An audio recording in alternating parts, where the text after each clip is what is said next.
La radio des émissions.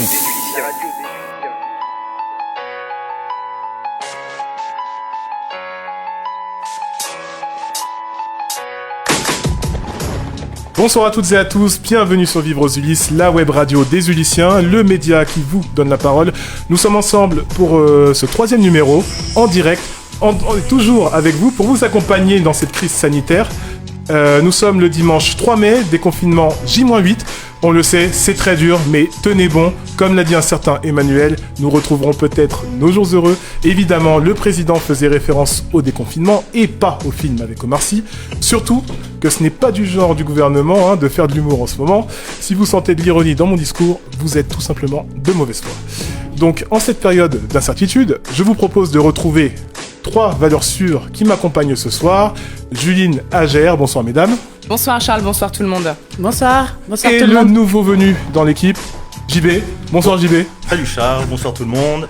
On salue aussi le maestro de l'émission, le maestro de la réalisation. Salut Will, j'espère que tu vas bien toi aussi. Au sommaire de l'émission ce soir, Juline. Nous retrouvons cette semaine l'actualité, la minute culturelle présentée par Colombine, les actions locales et solidaires. Nous recevons Amara, responsable de l'association ulyssienne Ensemble pour la solidarité. Nous retrouvons également l'Ulyssien confiné présenté par Agère, notre nouvelle chronique, la chronique de JB, et pour terminer, la parole aux Ulyssiens.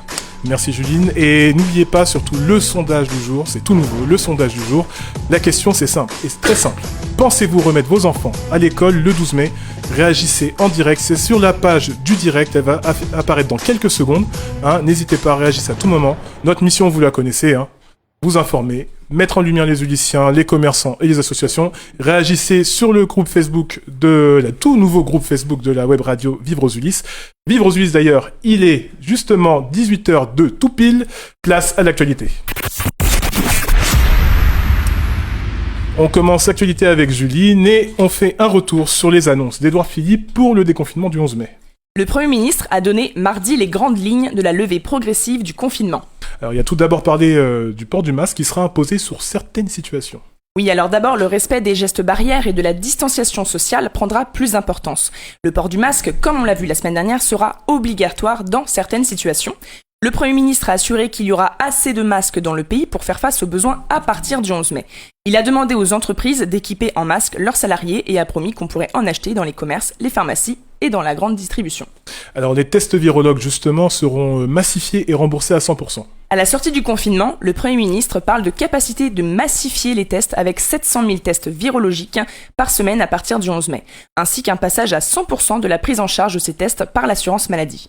Lorsqu'une personne aura été testée positive, tous ses contacts seront testés et invités à s'isoler. Cet isolement pourra se dérouler à domicile ou dans un hôtel. Il reviendra au préfet de définir les plans d'accompagnement des personnes à isoler. Et il a parlé aussi de la réouverture progressive des maternelles et écoles élémentaires à partir du 11 mai. Une réouverture très progressive des maternelles et écoles élémentaires à partir du 11 mai, partout sur le territoire et sur la base du volontariat. Dans un deuxième temps, à compter du 18 mai, mais seulement dans les départements où la circulation du virus est très faible, ouverture des collèges en commençant par la 6e et la 5e. Fin mai sera décidée la réouverture des lycées, en commençant par les lycées professionnels début juin. Nous ferons par ailleurs un point sur la situation des écoles aux Ulysses juste après. Il a ensuite expliqué les grandes règles. Les classes commenceront dans des conditions sanitaires strictes. Pas plus de 15 élèves par classe. Tous les enseignants et encadrants recevront des masques. Le port des masques n'est pas recommandé à l'école élémentaire, mais il y aura des masques pédiatriques utilisables dans le cas où un enfant présenterait des symptômes. En revanche, sera fourni des masques aux collégiens qui peuvent en porter et qui n'auraient pas réussi à s'en procurer. Après justement les maternelles et écoles primaires, il y a aussi les crèches qui vont rouvrir, mais seulement par groupe de 10 enfants maximum. Oui, mais avec la possibilité d'accueillir plusieurs groupes de 10 enfants si l'espace le permet et si les conditions sont réunies pour que les groupes ne se croisent pas. Le port du masque grand public sera obligatoire pour les professionnels de la petite enfance puisque les règles de distanciation physique ne peuvent pas y être appliquées. Il n'y aura pas de port du masque pour les enfants de moins de 3 ans par contre. Alors le télétravail, il a aussi parlé du télétravail, le retour au travail des parents, qui doit être maintenu partout quand c'est possible. Oui, comment le travail va-t-il reprendre pour ceux qui ont dû interrompre leur activité pendant le confinement ? Le télétravail doit être maintenu partout où c'est possible, au moins dans les 3 premières semaines. Édouard Philippe apprenait, là où c'est possible, des horaires décalés, pour éviter qu'il y ait trop de monde à la fois dans les entreprises. Il a demandé le port du masque sur les lieux de travail, partout où la distanciation physique n'est pas possible, et le dispositif d'activité partielle restera en place jusqu'au 1er juin. Il a aussi parlé économie avec les commerces qui pourront ouvrir justement le 11 mai, sauf les cafés et les restaurants. Tout à fait. On a les marchés notamment qui seront en général autorisés, sauf si les maires ou les préfets estiment qu'ils ne peuvent faire respecter les gestes barrières. Les commerces devront respecter un cahier des charges strict, afin de faire respecter la règle de la distance minimale d'1 mètre par personne sans contact autour d'elle. Le port du masque grand public est recommandé pour les personnes et les clients lorsque les mesures de distanciation physique ne peuvent être garanties. Un commerçant pourra notamment obliger l'accès de son magasin au port du masque. Les préfets pourront décider de ne pas laisser ouvrir les centres commerciaux de plus de 40 000 m², ce qui pourrait concerner notre centre commercial Ulysse 2. Une décision sur les bars, cafés et restaurants sera prise fin mai pour décider s'ils peuvent ou non ouvrir après le 2 juin. Et aussi les transports qui vont devoir se remettre en route avec justement l'offre des transports et les déplacements qui resteront limités. Comme on l'a vu la semaine dernière également, le port du masque sera rendu obligatoire dans tous les transports. La capacité du métro parisien sera drastiquement réduite, a précisé Édouard Philippe, en indiquant que 70% de l'offre de la RATP sera disponible au 11 mai. Les transports interrégionaux et interdépartementaux seront réduits au maximum en limitant les déplacements aux seuls motifs professionnels ou familiaux impérieux. Il y aura notamment une réservation obligatoire dans tous les trains pour décourager les déplacements entre départements. Alors, bonne nouvelle partielle, les attestations de déplacement vont disparaître au 11 mai pour les trajets de proximité. Il sera à nouveau possible de circuler librement sans attestation, sauf pour les déplacements à plus de 100 km du domicile, qui ne seront possibles que pour un motif impérieux, familial ou professionnel. Bon, après la bonne nouvelle, une moins bonne nouvelle, c'est les grands musées, les cinémas, les théâtres et une partie des parcs qui resteront malheureusement fermés. Oui, l'offre de loisirs restera elle aussi limitée. Les plages resteront inaccessibles au moins jusqu'au 1er juin. Les grands musées, les cinémas et les théâtres ne pourront pas rouvrir. Les parcs et jardins, si essentiels à l'équilibre de vie en ville, ne pourront ouvrir que dans les départements où le virus ne circule pas de façon active. Par mesure de précaution, les plages resteront inaccessibles au public au moins jusqu'au 1er juin. Les bibliothèques, quant à elles, et les petits musées pourront ouvrir leurs portes dès le 11 mai. Ce mercredi, Emmanuel Macron annoncera des mesures en faveur des artistes et de la culture. Nous pourrons, je l'espère, vous en dire un petit peu plus dimanche prochain. À retenir également, du côté des sports, la saison 2019-2020 des sports professionnels, notamment de football, ne pourra pas reprendre. Il n'y aura pas non plus de cérémonie religieuse avant le 2 juin, et quant au rassemblement, ils seront limités à 10 personnes à partir du 11 mai. Et aussi, après quelques petits couacs avec la carte justement qui recense le coronavirus de notre pays, la nouvelle carte de coronavirus a été mise à jour. Oui, on a beaucoup entendu parler de cette fameuse carte, comme tu dis, il y a eu beaucoup de rebondissements. Le ministère de la Santé a élaboré une carte de France distinguant chaque département par du rouge, de l'orange ou du vert, selon que les indicateurs sur l'épidémie de coronavirus sont bons ou mauvais. Cette carte du déconfinement va évoluer quotidiennement, comme on l'a compris, jusqu'au 11 mai. Elle a été mise à jour et de nouveau présentée ce vendredi soir lors du point de situation de Jérôme Salomon, directeur général de la Santé. Alors aujourd'hui, en fait, aux Ulysse et en Essonne, que se passe-t-il ? Comme toute l'Île-de-France, le département est dans la catégorie rouge de la carte provisoire du déconfinement qui évoluera jusqu'au 7 mai. Les départements classés en rouge sont ceux où le taux d'infection et le nombre de personnes hospitalisées sont encore trop élevés. Donc si je comprends bien, si l'Essonne reste en rouge jusqu'au 7 mai, qu'est-ce que ça implique ? Alors, les collèges resteraient fermés après le 18 mai. Cela signifie aussi la non-réouverture de nombreux espaces publics, comme les jardins et les parcs des communes qui resteraient fermés. Il est en revanche en discussion avec les services de l'État pour ouvrir même en rouge des espaces naturels sensibles ou des domaines forestiers. Là encore, nous aurons, je l'espère, un peu plus d'informations à vous apporter dimanche prochain.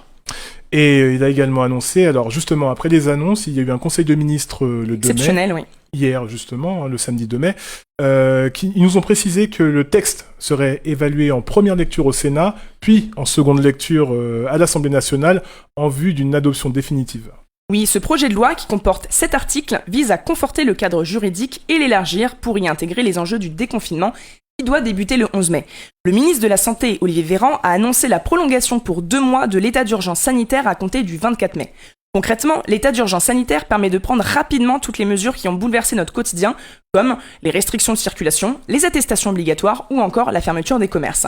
Entre autres, les mesures de mise en quarantaine et d'isolement ne seront obligatoires que pour les personnes arrivant sur le territoire national. Pour ce qui concerne les personnes testées positives et déjà sur le territoire, le ministre indique faire confiance à l'esprit de responsabilité des Français. Autre information, pas d'application Stop Covid le 11 mai, mais du contact tracing. Le ministre explique que les données récoltées par les brigades sanitaires seront indépendantes de l'application Stop Covid. Pour terminer, de nouveaux agents pourront contrôler.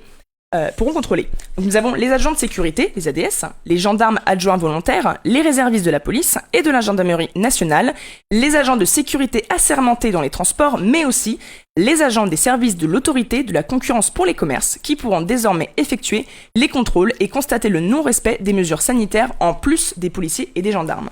Alors comme Lujuline l'a annoncé un tout petit peu plus tôt, on va vous faire un point plus précis sur l'école. Et précisément aux Ulysses, avec les réouvertures des écoles dans notre ville, et on a enfin obtenu un calendrier très précis. Oui, 3 dates à retenir. Le lundi 11 mai, c'est la rentrée des enseignants disponibles. Le mardi 12 mai, la rentrée des élèves de grande section, de CP, de CE1 de REP, des CM2 et élèves prioritaires. Le lundi 25 mai, c'est la rentrée des autres niveaux dans la mesure des capacités d'accueil des écoles. Mais en principe, comment va-t-on appliquer le calendrier actuel ? Alors, comme on l'a vu, c'est par volontariat des familles. Et si pas de volontariat, possibilité aussi de continuer l'enseignement à distance. La capacité d'accueil des écoles sera liée au nombre d'enseignants présents, non considérés à risque donc. Donc, comment va s'organiser l'emploi du temps des enfants ? Il va y avoir un dédoublement des classes en groupe de 15 élèves maximum, 10 en maternelle. L'organisation en 2 fois 2 jours par groupe d'élèves, donc le groupe A le lundi et le mardi, le groupe D, le groupe B le jeudi et le vendredi. Et la situation justement pour les activités périscolaires, qu'en est-il ? L'accueil périscolaire est prévu par la mairie matin et soir. Il y aura également une cantine le midi, qui sera des repas froids prévus pour les 2 premières semaines. On a aussi beaucoup de parents qui s'interrogent justement sur les différents protocoles sanitaires qui vont être appliqués dans les différentes écoles. Oui, on l'a vu un petit peu plus tôt avec les annonces du gouvernement. Il va y avoir le port du masque obligatoire pour les adultes, le port du masque facultatif pour les élèves d'élémentaire et déconseillé en maternelle, un lavage des mains plusieurs fois dans la journée bien sûr, une disposition spatiale des salles pour éviter les contacts entre élèves, la limitation des déplacements dans les écoles, des horaires échelonnés pour éviter les regroupements au portail, une distance de 1 mètre entre individus à tout le moment de la journée, une aération des salles régulières, pas d'échange de matériel entre élèves et un temps de récréation différé pour éviter les contacts entre groupes. Tu as encore quelques précisions à nous donner, je crois. Un enfant en groupe dédoublé, reprenant l'école le 25 mai, n'aura à suivre que 11 ou 12 jours d'école d'ici la fin de l'année scolaire. Ceux ayant commencé le 12 mai auront 5 jours d'école en plus. Les enfants prioritaires sont ceux dont les parents concourent à la gestion de crise, donc les services d'urgence, les personnes d'école, et ceux détectés par les enseignants comme nécessitant un accompagnement poussé. Alors, il n'y a pas que l'actualité scolaire, il y a aussi l'actualité de la jeunesse. Et justement, on va parler du fonctionnement des structures jeunesse de la ville pendant le confinement. Oui, mais avant tout, on va en profiter pour saluer les agents de ces services publics qui assurent une permanence et la continuité de l'accompagnement des jeunes Ulyssiens. Et pendant le confinement, justement, la mission locale est toujours accessible. La mission locale des Ulysses, nouvellement rebaptisée Vitalis, maintient ses services d'accompagnement pour les jeunes âgés entre 16 et 25 ans. Si la structure demeure fermée, les conseillers restent accessibles pour l'ensemble des jeunes. Contact par courrier, ml@mlvitalis.org, vous retrouverez en commentaire. Pour rappel, le rôle de la mission locale est de vous accompagner dans votre orientation ou votre recherche d'emploi. Mais la mission locale, c'est également une main tendue pour tous les jeunes. Elle propose ainsi un accompagnement global, avec par exemple des actions mobilité et citoyenneté, comme les chantiers remparts ou Mobile Access, des actions de prévention gratuites, comme les visites médicales, les kits d'hygiène, entretien d'écoute, des actions de justice, comme les permanences juridiques gratuites, et des aides financières pour la mobilité, donc les titres de transport et permis de conduire selon les conditions d'attribution. Et qu'en est-il justement des structures municipales ? Les accueils jeunes de courts dimanches et des bergères sont fermés au public, mais les équipes restent à disposition. Pour toute question concernant les dispositifs municipaux, comme le BAFA, le permis, job vacances, études à la maison, les équipes du Point Information Jeunesse proposent une permanence téléphonique au 06 13 27 36 53 ou par mail pige@lesulysses.fr du lundi au vendredi de 10h à midi, de 14h à 18h. Vous retrouverez ces informations également en commentaire. Pour toutes les autres questions, notamment concernant l'administratif ou l'accompagnement de projet, les demandes sont adressées par courriel à service-jeunesse@lesulysses.fr, également en commentaire cette adresse mail. Merci beaucoup Juline, merci pour cette actualité. Si vous souhaitez réagir à tout moment et commenter la dite actualité, ça se passe sur le Facebook Live de l'émission et aussi sur le tout nouveau groupe Facebook de la page Vivre aux Ulysses. Suivez-nous, commentez-nous, likez-nous. On a besoin de vous pour grandir justement. Restez avec nous dans un instant, nous allons recevoir Amara, la responsable de l'association Ensemble pour la Solidarité. Mais tout de suite, place à la chronique culture de Colombine. Bonsoir à toutes et à tous. Cette semaine, pour notre point culture, je vous propose de découvrir ou de repenser au mouvement Dada. Depuis le début de la crise sanitaire, vous avez peut-être ressenti une perte de repères et un sentiment d'absurdité face à la situation. C'est donc l'occasion de regarder les œuvres Dada qui, en leur temps, ont représenté ces mêmes sentiments. Mais qu'est-ce que Dada ? Vous avez bien entendu, ce nom volontairement ironique est celui d'un mouvement artistique apparu en 1916 alors que la Première Guerre mondiale faisait rage. Plusieurs artistes européens se retrouvent à Zurich et décident d'adopter une attitude critique envers les valeurs des sociétés bourgeoises européennes du début du XXe siècle qu'ils considèrent comme responsables du déclenchement du conflit et de son déferlement de violence. Ils choisissent ainsi de représenter dans leurs arts leur incompréhension et leur opposition à la guerre, en faisant des œuvres provocatrices qui remettent en question les notions d'art et de beauté. En s'inspirant de ce mouvement, je vous propose de devenir poète. Et pour cela, rien de plus simple que de suivre la méthode de Tristan Tzara, emblématique du mouvement. La voici. Pour faire un poème dadaïste, prenez un journal. Prenez des ciseaux, choisissez dans ce journal un article ayant la longueur que vous comptez donner à votre poème. Découpez l'article, découpez ensuite avec soin chacun des mots qui forment cet article et mettez-les dans un sac. Agitez doucement, sortez ensuite chaque coupure l'une après l'autre. Copiez-les consciencieusement dans l'ordre où elles ont quitté le sac. Le poème vous ressemblera. Et vous voilà, un écrivain infiniment original et d'une sensibilité charmante, encore qu'incomprise du vulgaire. Si vous trouvez votre poème Dada absurde, c'est parfait. C'est dans cet esprit de dérision du monde qui l'entourait que Tristan Tzara a conçu ses instructions. Mais surtout, votre poème ne sera pas plus absurde que les célèbres sculptures de Marcel Duchamp, comme l'Urinoir de 1917, exposées à l'envers sous le titre La Fontaine, et qui fit dire à son ami Francis Picabia « Où va l'art moderne ? Aux chiottes ». Pour en apprendre plus sur le mouvement Dada et ses œuvres décalées, allez voir sur notre page Facebook le lien vers la présentation du mouvement sur le site du Musée national d'art moderne, le Centre Pompidou. Merci beaucoup Colombine pour retrouver toutes les références et les liens qui vous intéressent. C'est toujours le même chemin, le Facebook Live de la Web Radio, et la page Facebook Vivre aux Ulysses. Vivre aux Ulysses d'ailleurs, il est tout pile 18h17. Il est l'heure de la deuxième rubrique, l'action locale et solidaire. Vivre aux Ulysses. La radio des Ulysses.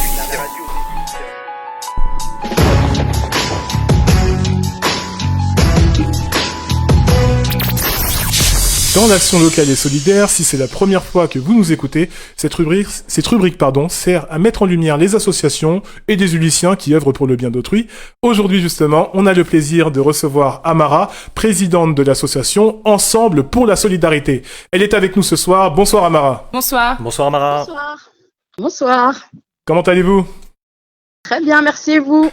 Alors la première question, elle est simple. Ça fait combien d'années justement que l'association existe ? Alors l'association, elle est sur le terrain depuis septembre 2012, donc à peu près 8 ans. Et quelles sont vos principales actions ?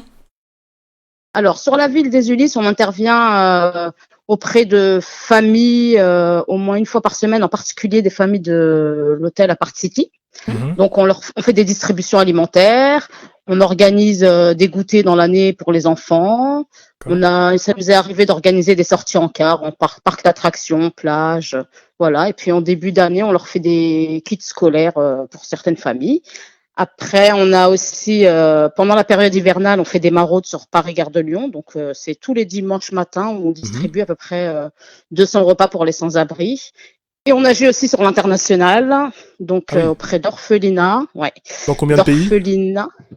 3 pour le moment. On a fait le Sénégal, le Maroc et l'Algérie. D'accord. Voilà. Pour nos actions. Et justement, alors, pour financer toutes ces actions, ces voyages et la distribution de repas ou de kits, comme vous l'avez dit, ça se passe comment le financement ?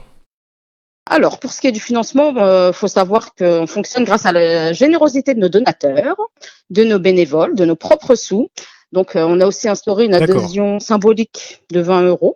Et on a pas mal de partenaires, dont Hassan de la boucherie LH, Dao de Full Food qui nous soutient quand on fait des événements. Les commerçants et de la d'autres ville. partenaires aussi, quoi. Ouais, ça pour ceux de la ville. Après, on en a en dehors de la ville, comme la ferme de Villetin. Et puis voilà, des entreprises qui nous ont permis de financer notre matériel. Voilà, quoi. Mais pour le financement, vous ne percevez aucune aide de l'État parce que vous venez de dire que justement non, vous financez tout. aucune. On n'a aucun financement de l'État. Donc, Seulement pas de sur vos subvention, fonds rien propres. du tout. Voilà, c'est nos propres deniers et la générosité de nos partenaires et de nos donateurs. Voilà. On a une ville où il y a des citoyens très généreux en général, donc bon, Ouais. on va quand même les inciter à participer justement à votre association. Alors, j'avais une question aussi par rapport à la crise sanitaire et le confinement qu'on vit actuellement. Quels sont les principaux changements que vous constatez, aussi bien sur vos champs d'action que pour le financement? Alors, nous, ce qu'on constate, déjà, contrairement à ce qu'on pourrait penser, la crise sanitaire, ça ne nous a pas baissé les dons, au contraire, parce qu'il y a eu la fermeture des marchés, la fermeture des restaurants, donc on a eu plus de dons, donc ça nous a permis d'intervenir plus souvent auprès de nos familles de l'hôtel et des familles lycéennes aussi. Et aussi, on a mis une action en place en ce moment avec le confinement pour les familles en grande difficulté, toujours en partenariat avec la boucherie LH et nos donateurs. Donc, on a mis des bons d'achat pour pouvoir s'acheter de la viande pour 35 familles de l'hôtel, 30 personnes du foyer et 30 étudiants en difficulté du Crous. D'accord. Et après, on a aussi Khadija, qui est une de nos bénévoles très actives, qui s'occupe d'offrir chaque samedi des gâteaux et autres gourmandises au personnel soignant, les pompiers, les ambulanciers, grâce à l'aide de nombreux Ulyssiens d'ailleurs. Voilà. Oui, on a vu Donc, les un grand photos sur merci à elle. Facebook. J'ai vu beaucoup de photos. Voilà, un grand merci à elle et à eux, à tous les participants, quoi. Et en dehors du contexte actuel, quels sont les problèmes que vous rencontrez au quotidien? Nous, c'est des problèmes de logistique, au fait. On n'a pas de lieu de stockage, on n'a pas de coin cuisine. Alors, pour préparer nos maraudes, 200 repas, c'est difficile dans une petite cuisine de maison. Hein. Donc, voilà. Et pareil, que des fois, on a des dons frais. Il faut un camion frigorifique qu'on n'a pas. Et là encore, parfois, c'est Hassan, quand son camion est disponible, qui nous le met à disposition. Donc, voilà, merci à lui. Très généreux. Oui. Et justement, c'est le moment. Est-ce que vous pouvez nous dire quels sont vos besoins? Justement, c'est ça. Nos besoins, ce serait ça, d'avoir un local où on puisse stocker et cuisiner. Et puis, pareil, avoir un camion qui peut nous être prêté, un camion frigorifique qui peut nous être prêté pour récupérer les dons, parce que c'est des dons super importants qu'on est obligé de refuser, malheureusement, parce que faute de moyens de transport adéquats, quoi. D'accord. Et justement, alors, vous avez des besoins, mais quels sont le futur de l'association? Quels sont vos projets pour l'avenir, à moyen et à long terme? D'accord. Déjà, c'est préparer la future trêve hivernale. Donc, comme je disais, c'est 200 petits déjeuners, 200 déjeuners et 200 repas et 200 repas chauds et 200 paniers repas tous les dimanches. Donc, ça fait beaucoup de travail. Donc, ça se prépare bien à l'avance. Après, on doit réorganiser un tournoi de foot solidaire avec l'association UCF Nazario, avec qui on travaille. Qu'on a eu la première semaine, la première émission. Exactement. Donc, on avait déjà fait un premier tournoi de foot solidaire qui s'était super bien passé, mais là avec la crise sanitaire, malheureusement, on pourra pas le faire là, mais peut-être le reporter si les conditions le permettent en septembre ou voilà quoi. Et puis pareil, on essaiera d'organiser une nouvelle sortie pour les enfants de l'hôtel au fait. Donc si les conditions pareil sanitaires le permettent, ainsi que les dons. Voilà. Et d'ailleurs, merci beaucoup Amara. Alors, est-ce que vous avez un dernier mot, un message à faire passer aux Ulyssiens, à nos auditeurs, ou les deux? Au fait, je voulais juste les remercier de leur générosité. Donc vraiment, merci beaucoup. Et puis, qu'ils restent comme ça, solidaires et généreux, voilà. Merci beaucoup Amara, merci beaucoup pour votre message. Alors, on va insister, si vous souhaitez, parce que justement, on a eu un commentaire de Germé. De Gamay, voilà, c'est ça. Gamay, alors, si vous souhaitez justement aider l'association Ensemble pour la Solidarité, on va vous transmettre les coordonnées et les pages Facebook sur le groupe Vivre aux Ulysses, sur la page Facebook de notre radio. Et ils ont aussi un groupe Facebook qui s'appelle justement Ensemble pour la Solidarité. Donc, je vous invite à visiter leur page pour réagir à l'association ou à leurs actions. Vous connaissez la méthode ou même participer. Donnez-nous vos avis sur le Facebook Live. On passe tout de suite à la 3e chronique de cette émission. La 3e chronique de l'émission, c'est l'Ulyssien confiné, présenté par Ager. Rebonsoir Ager. Rebonsoir. Alors Ager, c'est simple, tu pars à la rencontre des différents Ulyssiens que tu croises un petit peu en ville, bien sûr en respectant les conditions sanitaires. Ou par téléphone. Voilà, ou par téléphone. La semaine dernière, c'était les parents d'élèves, et là maintenant tu as rencontré des commerçants. Commerçants à qui on va faire un clin d'œil, et plus particulièrement à ceux qui travaillent au marché. Tout à fait, Charles. Cette semaine, je suis entrée en contact avec quelques commerçants de la ville et plus longuement entretenu avec ceux du marché, avec qui on avait l'habitude de les retrouver donc sur la place les mardis, les vendredis et les dimanches à l'occasion donc de notre marché. C'est vrai que ce marché nous manque beaucoup. C'est vrai. On se rend compte à quel point c'était un lieu qu'on apprécie pour faire ses courses, mais pas seulement. C'est un vrai contact humain. Moi, j'y vais surtout pour parler, en vrai. Et pour le pouvoir d'achat un peu aussi. Hein. Oui, on en profite d'ailleurs donc pour les remercier et faire un clin d'œil à tous les commerçants de la ville, les salariés du commerce et de la grande distribution qui sont restés ouverts pendant le confinement pour qu'on puisse continuer à vivre et inévitablement pour avoir un regard avec le monde extérieur au final. Oui. Ce contact, les commerçants du marché auraient souhaité pouvoir le maintenir. Comme on l'a fait au début, j'ai rencontré Karina me raconte qu'avec tous ses collègues, ils avaient autant été surpris que déçus de la décision préfectorale quand ils ont décidé de fermer. La fermeture fermer. des marchés. Alors que dans les premiers temps, le marché alimentaire était resté ouvert et que tous les commerçants avaient commencé à s'organiser pour que les clients justement, pour que nous, on puisse faire en fait nos courses dans de bonnes conditions. Oui, ils avaient mis en place des dispositifs de distanciation sociale qui étaient assez bien faits d'ailleurs. Bon, après ils ont jugé ça inutile, mais c'est comme ça. Et d'ailleurs, les demandes de réouverture qui ont suivi sont restées malheureusement sans suite, alors que d'autres marchés du secteur ont ouvert leurs portes il y a peu. Oui, Karina et la plupart de ses collègues regrettent fortement ces décisions, d'autant qu'ils sont conscients que leur commerce offrirait une solution alternative. Et surtout, au vu des queues qu'on voit et des longues minutes d'attente, j'exagère, c'est des heures plutôt. Des heures, oui. Je minimise, pardon. Dans les grandes surfaces, elle me confie que je suis sûre que les distances, elles sont pas forcément mises en place correctement, aussi bien qu'elle aurait pu être dans des marchés. Ça dépend du commerce où on se trouve. Ça dépend Mais beaucoup. je pense que les conditions auraient été équivalentes et même meilleures dans les marchés, et au marché des Ulysses, pardon. Mais alors, du coup, comment ils s'organisent justement pour continuer leur activité ? Donc face à cette situation exceptionnelle, mesure exceptionnelle. Donc Karina et certains commerçants du marché ont mis en place un service de livraison ou de retrait au dépôt. Ça veut dire qu'ils prennent un rendez-vous avec les clients et ils se retrouvent directement dans un point pour regrouper l'ensemble de ces clients pour qu'on puisse avoir une continuité de livraison. Donc c'est une démarche qui n'est pas simple à mettre en place car très éloignée de leur mode de travail habituel puisqu'on travaille pas en livraison. Mais pour moi et pour les commerçants, c'est une démarche qui est vraiment nécessaire parce que finalement, ça permet de garder un lien avec les commerçants, mais avec les clients, pardon, et nous, oui, avec les commerçants. Mais en plus, ça permet de maintenir leur activité. Effectivement. Mais alors justement, ces conditions-là, qui, on espère tous, vont s'améliorer avec le temps, mais elles génèrent quand même également beaucoup d'inquiétudes pour les commerçants. Oui, alors donc la liste des commerçants, elle propose ce type de service et il faut bien le rappeler, elle est actuellement disponible sur notre répertoire de confinement qui est mis chaque jour, qui est mis à jour chaque semaine et ainsi aussi on peut le retrouver sur le site de la mairie des Ulysses. D'accord. Le système de livraison, me rappelle Karina, qui est maintenu jusqu'au 11 mai, ainsi que ses collègues, et nous invite à faire appel à leur service jusqu'à ce qu'on puisse les retrouver, j'ai envie de dire, en chair et en os, peut-être le mardi 12 mai. Le plus tôt possible, on espère. Hein, et on va aussi donner un petit mot pour les commerçants des autres commerçants de la ville, excusez-moi. Oui, Charles.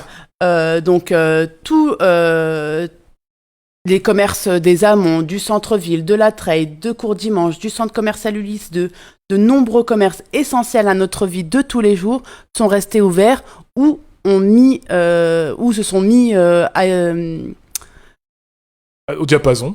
Voilà, ils ont respecté les mesures d'hygiène pour qu'ils puissent réouvrir. Donc c'est le cas par exemple de Pajovic et son propriétaire Abdou, qu'on salue. Ce restaurant au centre commercial Les Boutiques de Courdimanche propose une sélection de plats mauritaniens en livraison pour ceux qui ne connaissent pas.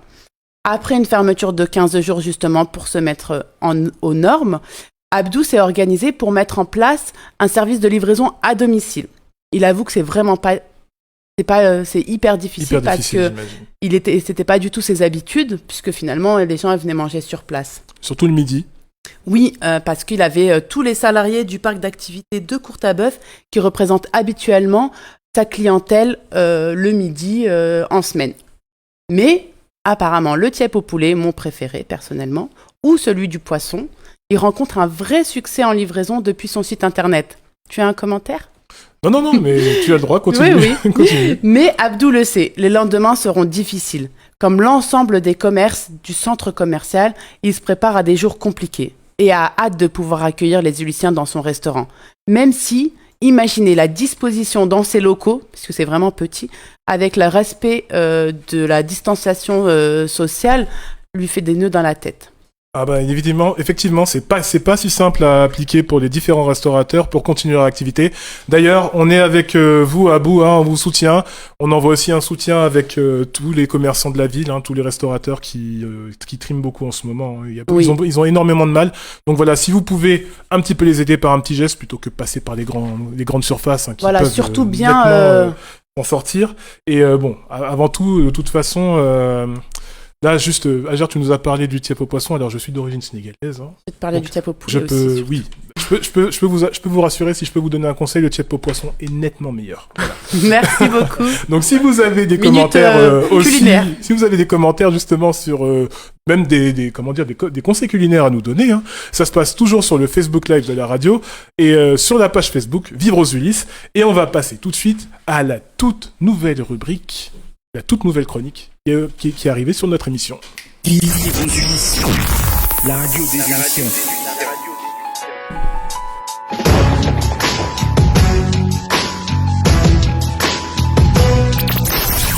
C'est la toute nouvelle chronique de l'émission présentée par JB. Bonsoir JB. Salut Charles, salut tout le monde.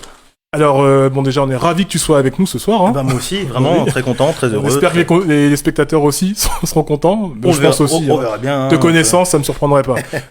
Donc justement, explique-nous justement le concept de ta rubrique. Alors, le concept. Cette semaine, nous avons posé 3 questions sur la page Facebook Osons les Ulysses sur divers sujets.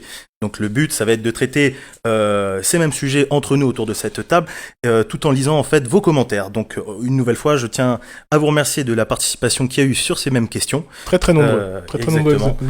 Un bon retour et en espérant que pour la suite de cette chronique, nous continuerons à avoir en fait beaucoup de nouvelles de votre part et vos avis surtout parce que vos voix comptent. Effectivement. Et alors justement, tu parlais de 3 questions. Voici la première justement. Alors tout à fait. Donc la première question que nous vous avons posée, c'était quelle activité culturelle ou artistique voudriez-vous voir votre enfant pratiquer régulièrement à l'école ? Nous avons de nombreuses réponses, donc, dont certaines qui revenaient plus que d'autres. Par exemple, nous avons Thierry qui nous a mis le théâtre, ainsi que Sadou Nada ou Lou Ou. Proposant en fait donc du théâtre d'impro, une très belle phrase que nous avons eue où en fait Vincent nous disait le théâtre est un bon moyen de pratiquer la langue, d'apprendre et à prendre la parole en public et à gérer ses émotions. C'est bien vrai. Je pense d'ailleurs que la mieux placée pour en parler, c'est Juline qui est avec nous, qui a fait longtemps du théâtre. Très grande actrice. Voilà, au moins. Oui, j'ai eu la chance de faire partie de la classe théâtre au lycée de l'Essouriau et ça a été très formateur parce qu'en plus de savoir gérer son stress, on apprend aussi à savoir parler. Alors même si nombreux d'entre vous répètent que je parle encore un petit peu trop vite, je vous assure que ça m'a beaucoup aidé dans ma vie personnelle et professionnelle. Et effectivement, dès le plus jeune âge, ça serait quelque chose de, je pense, très pratique pour l'éveil des enfants. T'es quand même assez dur, On a quand même beaucoup de commentaires positifs sur ta voix, sur ta façon de présenter. Donc voilà, je pense que même si on consulte les commentaires, dites en commentaire justement si vous appréciez la façon dont Juline s'exprime. On est là pour ça aussi, on est un petit peu là pour gonfler notre ego. Donc oui, tu disais Ager ? Si ça avait bien marché le théâtre pour Juline ou pas. Voilà, et c'était mon enseignante s'appelait Émilie. Je sais pas si elle est encore ici les Souriaux, mais c'est de la faute d'Émilie si ça ne fonctionne pas. Je dirais que c'est grâce à elle puisque tu parles vraiment bien. Commentaire suivant, JB. Exactement. Après, de nombreux commentaires sont revenus aussi, par exemple, sur la pratique de la musique, que ce soit par le piano ou le chant, tel nous a proposé Aurore et Wilfried. Chose qui pour moi, personnellement, je trouve est une bonne idée. Après, Aurore et Wilfried. Ah, mais on le connaît, notre Wilfried, exactement. Alors, je tiens à préciser, normalement, Wilfried n'est pas censé s'exprimer. Donc, Wilfried, tu ne dois pas être sur le devant, mais voilà. Il est parent, c'est pour ça. On lui donne cette occasion de parler. On lui donne cette opportunité, mais on lui laissera le soin de trouver les financements pour le piano. Merci, Wilfried.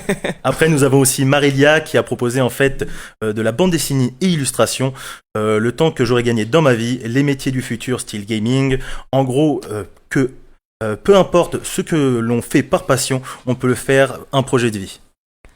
C'est assez ambitieux, mais ça pourrait être pas mal. Hein. Il y a philosophie. certains... Oui, non, mais il y a dans certaines écoles, non seulement en France, mais beaucoup à l'étranger, qui pratiquent le codage informatique dès la primaire. Exactement. C'est un truc à appliquer, c'est pourquoi. Voilà, c'est peut-être se mettre à jour, on va dire, sur notre temps et sur ce qui arrive et ce qui est bon à développer pour les enfants. C'est vrai. La seconde question que nous avions posée sur Osons les Ulysses, quelle est la première chose que vous ferez à la fin du confinement? Alors, je voudrais d'abord revenir sur cette question. Oui, ça a suscité la polémique. Exactement. Bien sûr, cette question ne parle pas du déconfinement qui est prévu donc pour le 11 mai, mais bien sûr pour la fin vraiment de cette pandémie, quand on aura beaucoup plus de sûreté, quand on reviendra, on va dire, à la normale. C'est plutôt en fait pour donner un avis sur ce que vous avez envie, plutôt que sur des choses qui n'iraient pas. On va dire, on va pas rester sur le 11 mai. Ce n'était pas le but de cette question. Non, c'est beaucoup plus large. C'est vraiment parler de déconfinement total. Une fois que le virus, on espère, disparaîtra le plus tôt possible. Exactement. On parle pas du confinement du 11 mai. Alors, de nombreuses questions nous sont revenues. C'est bien sûr en fait sur par exemple la famille. De nombreuses réactions là-dessus. Donc nombreuses sont les personnes donc qui ont hâte de pouvoir tout d'abord aller revoir leurs enfants, petits-enfants, frères, sœurs, cousins, cousines. La famille, les proches. La famille, les proches, bien sûr. Moi, pour ma part, j'ai hâte de pouvoir aller revoir ma maman pour pouvoir la reprendre dans mes bras. Parce qu'au bout de 2 mois, ça commence à faire long. Et une maman, ça reste une maman, bien sûr. Eh ben, on salue la maman de JB si elle nous écoute. Évidemment. Bonsoir, madame. On vous a rapatrié votre fils. On l'a récupéré. Après, nous avons aussi beaucoup les sorties. Par là, j'entends en fait de nombreuses personnes qui souhaiteraient en fait se réunir entre amis, aller au restaurant pour pouvoir bien sûr festoyer ensemble. C'est toujours bien. Pour le restaurant, je pense qu'il va falloir attendre parce que comme le disait Juline dans ses brèves, je crois que c'est pas tout de suite que ça ouvre. Non, c'est pas tout de suite. On va devoir encore attendre un peu. Oui. Et surtout, n'oubliez pas, pour rappeler un petit peu les directives du gouvernement, on peut sortir bien évidemment, mais pas à plus de 10 personnes. C'est ce qu'on nous a. On pourra quand même faire nous aux Bergères une fête des voisins à 10. À 10. À 10 on va séparés faire dans plusieurs groupes de 10 Voilà. comme à l'école, voilà. Après, je sais pas si le Bergère est un quartier d'asocial, mais c'est le normalement, meilleur quartier de la ville. on pourra en discuter. C'est archi faux, mais c'est pas grave. Allez, prochaine question, JB. Donc, non, toujours pour rester là-dessus, donc je cite déjà Ludo, par exemple, qui dit « Prendre mon vélo pour aller jusqu'à Limours par la coulée verte ». Bien sûr, il y a les balades qui reviennent. Nous avons aussi aller me promener au Parc Nord et inviter ma voisine que Garmet nous a dit. Prendre l'air. Exactement, et prendre l'air. Je pense que c'est ce qui va nous faire tous du bien, c'est pouvoir de nouveau prendre l'air. Et nous avons Sandrine aussi qui souhaite organiser une fête des voisins grandeur nature dans son quartier et au-delà même. Ce qui promet des bonnes soirées, je pense. Bien et des bons sûr, après-midi. on répète, après la fin du déconfinement total. Bah oui. Exactement. On a un petit retour sur le théâtre. On a Zabel qui nous dit que sur les Ulysses, à la MPT des Amants, un groupe de théâtre intergénérationnel, des jeunes de la cité jeune et des seniors, et que c'est un vrai plaisir. Donc des jeunes avec des seniors. Oui. Et c'est ce qui- pas C'est mal. un concept très sympa. Mais ce qui serait bien, c'est que vraiment de faire rabaisser cette tranche d'âge qui commence finalement à partir de 10 ans. Ce qui serait bien, c'est vraiment que ça commence à partir de 3 ans pour que ça puisse. Oui, dès le plus jeune âge, tout à Le fait. plus jeune âge, oui, c'est... Après, bon... Ça fait travailler la timidité, hein, tu te rappelles, C'est JB, aussi, je Exactement, pense... c'est ton problème devant le tableau. C'est aussi, je pense, oui. pour les associations qui instaurent ces règles-là, justement, au vu des différents bénévoles dont ils ont à disposition. C'est aussi Oui. pour ça, je pense qu'ils Non. rehaussent la... Puis voilà, il y a une prise de confiance en soi qui est Nettement. plutôt intéressante. Hein. Moi, je me rappelle bien sûr de quand j'étais petit et qu'on me faisait réciter les poésies devant le tableau. On va pas dire que j'étais le plus joyeux. Hein. Bon, je pense qu'on est tous passés par cet épisode peu glorieux.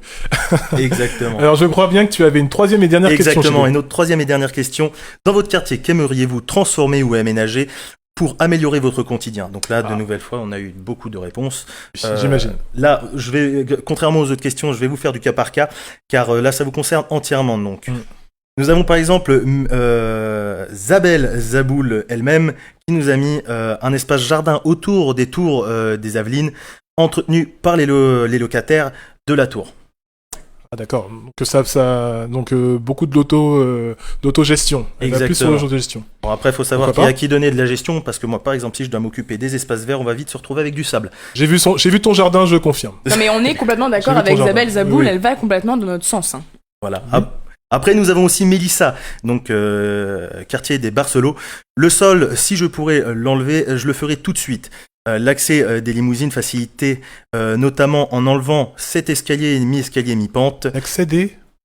Limousine. Alors là, faudra demander directement à Mélissa. Alors Mélissa, va falloir Ok, que vous nous limousine expliquiez sur en la live ce ville que des c'est une Ulysses. limousine. Exactement, parce que par limousine... Ah non, mais c'est la rue des limousines. Rue des limousines. pardon. Oh là là, voilà. Excusez-nous. Toutes nos excuses, Mélissa, si vous nous écoutez. On a cru que Mélissa été roulait en induit en erreur, limousine. Chacun son style de voiture, on ne dénigre C'est pas ça. les limousines. Hein, c'est... Il y en a qui roulent Un en deux véhicule chevaux. comme un autre. hein. Ce n'est pas la taille qui compte, c'est de la manière dont on s'en sert. Donc, et de réaménager les espaces de jeu accessibles à tous, espaces de jeu ou espaces de sport extérieur pour les plus grands.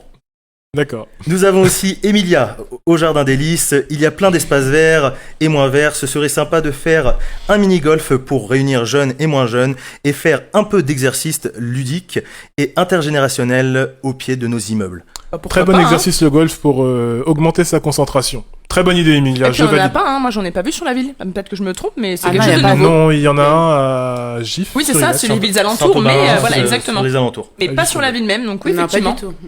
Nous avons Ludo aussi de Tournemire qui nous revoit les marquages sur le sol des cartes parking circulaires pour améliorer le stationnement. On peut même le grossir sur toute la ville, Ludo. Ouais, je pense que sur toute la vous ville, avez le raison. traçage serait pas Sur mal à toute la faire. ville, ce serait pas mal. Exactement. Nous avons Vincent qui a RTD Trail. Alors là, Vincent nous a fait un très beau pavé. Mais c'est très bien. C'est-à-dire. Exactement. Donc qui nous donne 4 propositions. Donc la première, Ah oui, d'accord. plus de propreté, il y a trop de déchets au sol et les éléments de mobilier urbain abîmés depuis des années ne sont pas remplacés. Et l'exemple, les murets de rondins. D'accord. Ça reste Non, du mais tout à travail. fait, tout à fait. Ce Les sont les murets de choses à rondins, penser, c'est bien de le faire remarquer. Un éclairage urbain moderne et adapté, celui actuellement en place est trop important. Un nombre beaucoup trop puissant. Il éclaire dans des appartements et perturbe forcément le rythme des oiseaux nichant en nombre dans les bords du lac. Du parc, pardon, du lac, excusez-moi.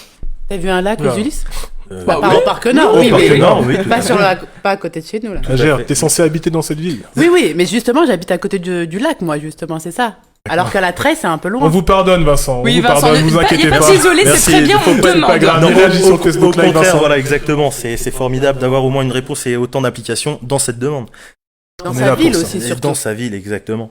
La troisième, la mise en place de patrouilles dans le parc, notamment le week-end, afin de faire respecter les règles de comportement, traversée de motocross et d'hygiène, barbecue sauvage, laissant des quantités de papier gras au sol et utilisant les tables de ping-pong en béton pour manger.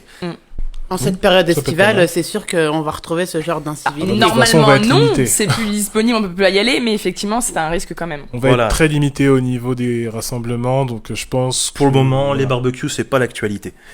Sauf si on a un jardin. Sauf si on a un jardin, bien C'est ça. sûr.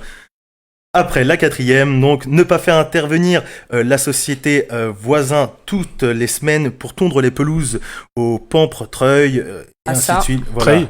Treuil, pardon, Treuil. excusez-moi. Ouais, Treuil. Pardon, Treuil, On voit Treuil, le Treuil. lycéen, le nouveau lycéen. Exactement, je ne suis pas lycéen depuis bien longtemps, je T'habites dans gratte quelle résidence déjà la résidence Windsor. Agère ne Que je- connaissait pas cette Je résidence. salue bien sûr tous mes chers voisins. Je veux expliquer cette résidence. Il n'y a pas besoin. Donc, Passons.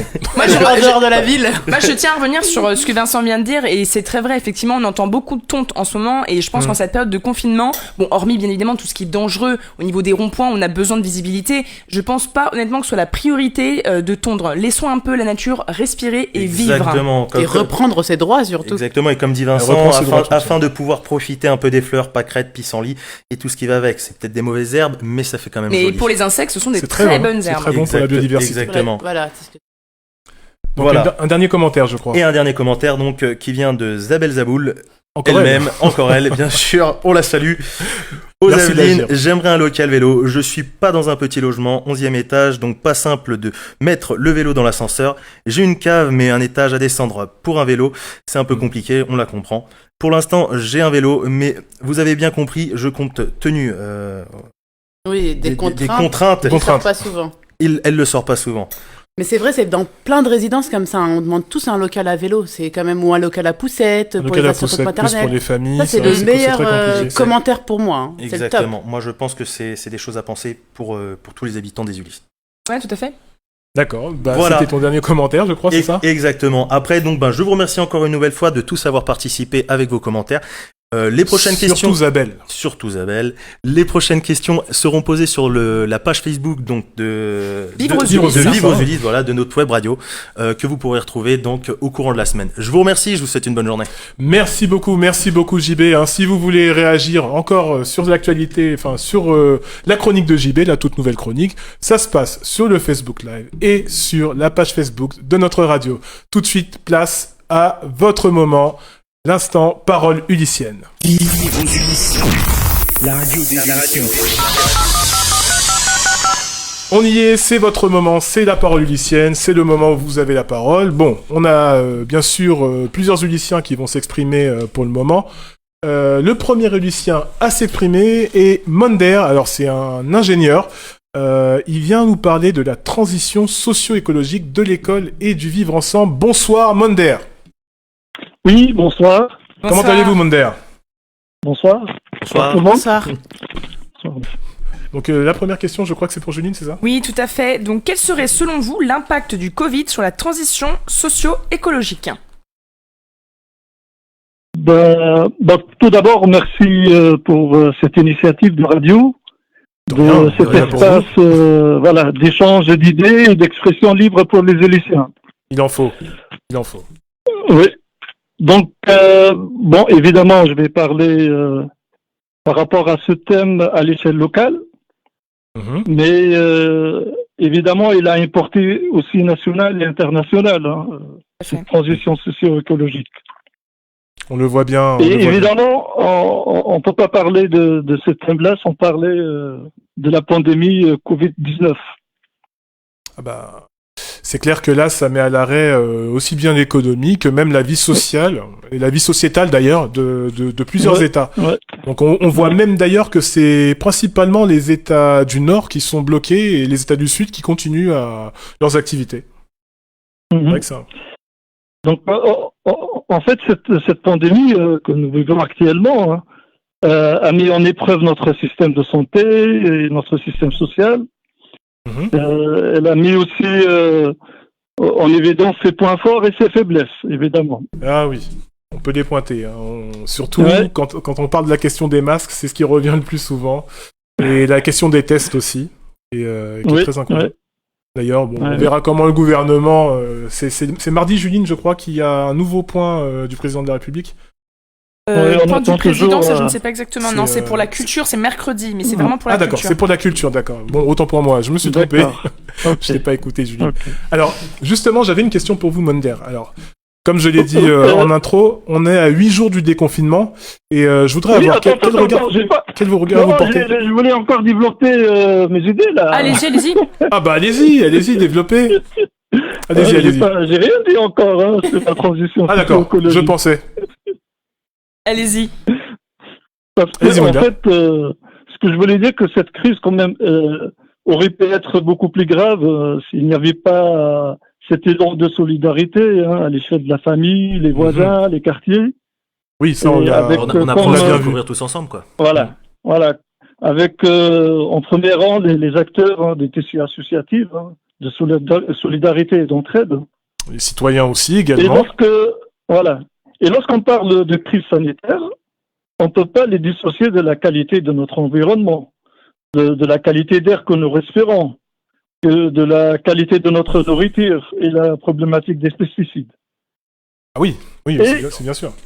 Mais tout ça, c'est apparu justement avec le confinement a amené toutes ces conditions-là.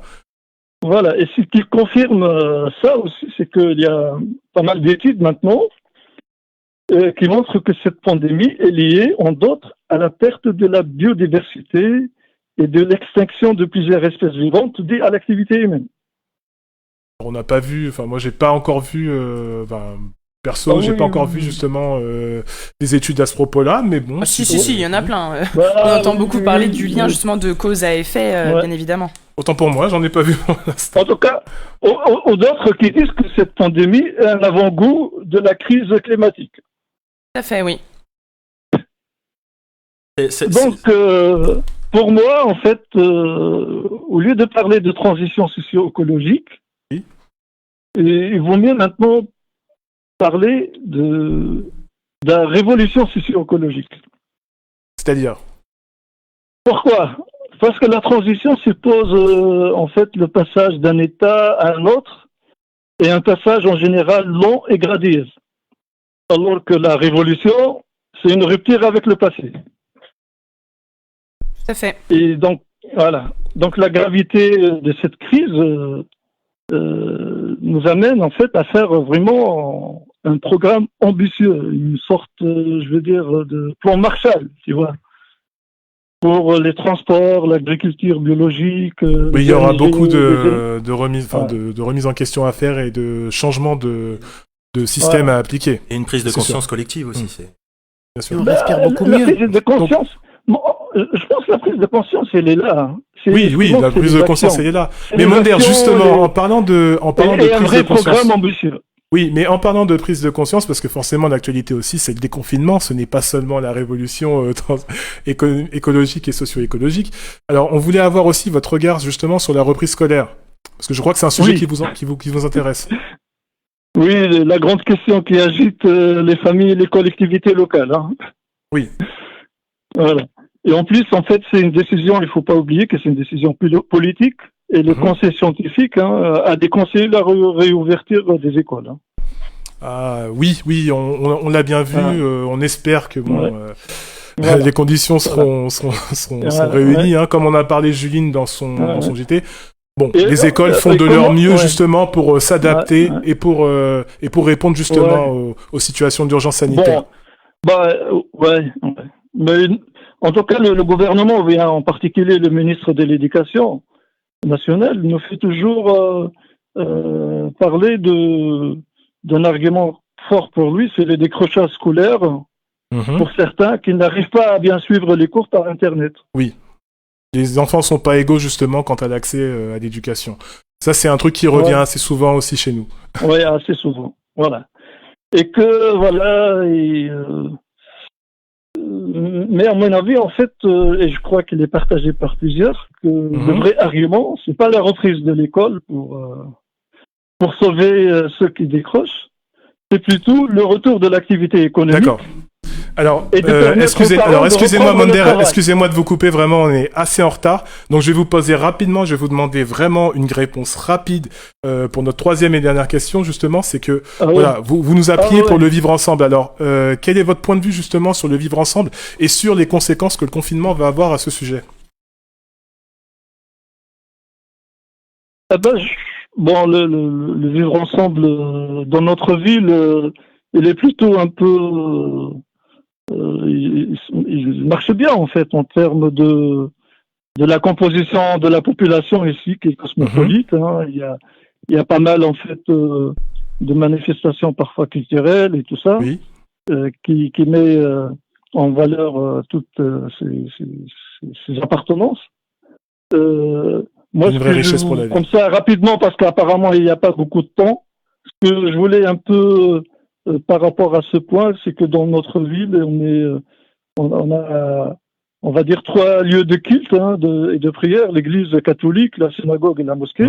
Donc, il y a aussi une diversité religieuse assez importante. D'accord. Et que cette période de confinement coïncide à une période importante pour les 3 communautés, le Pâques.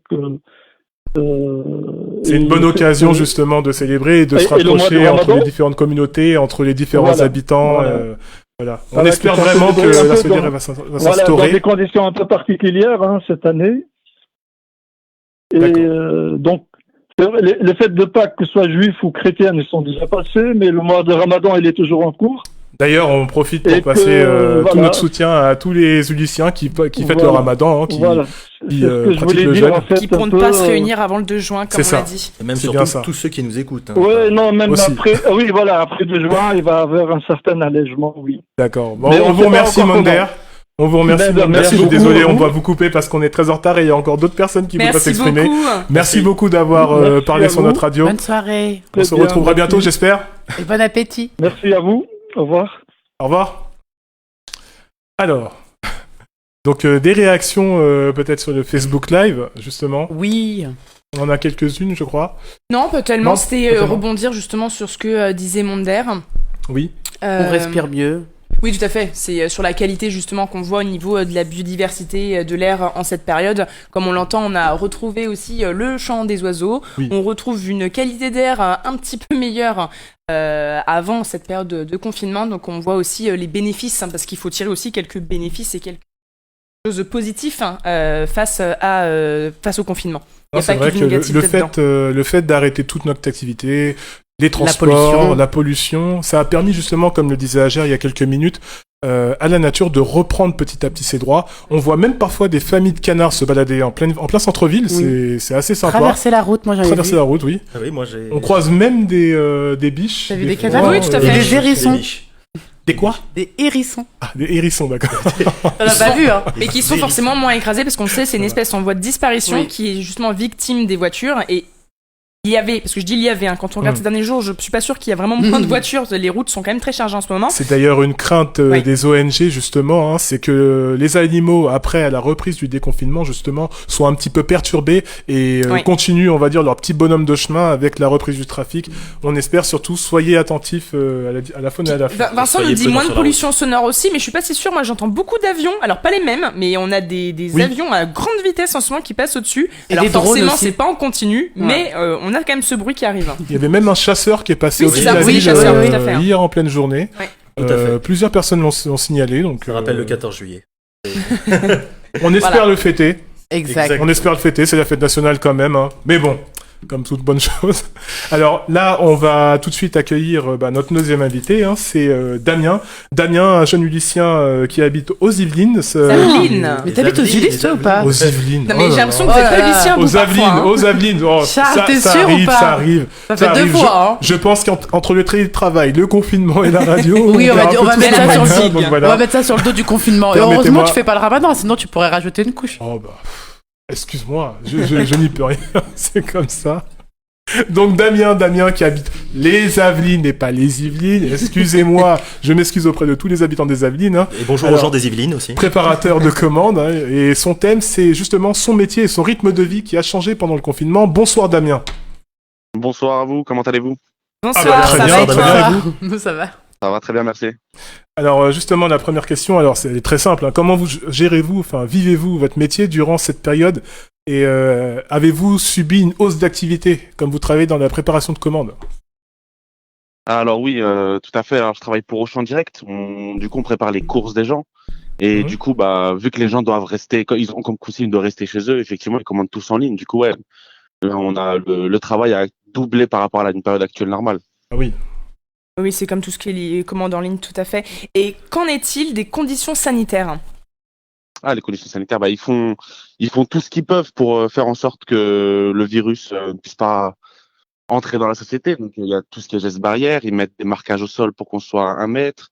Ils ont fait en sorte, par exemple, de différencier les équipes. Il y a les équipes de réception qui réceptionnent, il y a ceux qui préparent, il y a ceux qui envoient. Et du coup, on commence à des horaires différents, décalés, d'une quinzaine, vingtaine de minutes pour éviter qu'on soit tous dans les vestiaires. Pareil pour les pauses, ils les ont décalées. Ouais, c'est plus efficace justement pour C'est avoir ça. une petite distanciation sociale. Ils ont- Et comme vous êtes aussi amené à manipuler des aliments, des colis, j'imagine aussi qu'au niveau du matériel, vous êtes assez fourni. Ah oui, bien sûr. On nous donne des gants, on a des masques, ils nous donnent aussi comme on travaille avec des petites scanettes, ils nous donnent aussi des lingettes Ah pour oui. que quand on prend notre poste, on puisse les nettoyer, les désinfecter, parce qu'on sait jamais qui a pu les avoir avant. Oui, c'est vrai. C'est très vrai. Ouais. C'est une des inquiétudes qui revient aussi souvent avec C'est ça. les livreurs. C'est aussi les conditions de travail. Alors justement, en parlant de conditions de travail, alors je sais pas si vous avez suivi l'actualité récemment. Il y a eu le prolongement de la loi urgence sanitaire. Alors, pour vous expliquer, parce que vous avez été justement impacté par une hausse d'activité.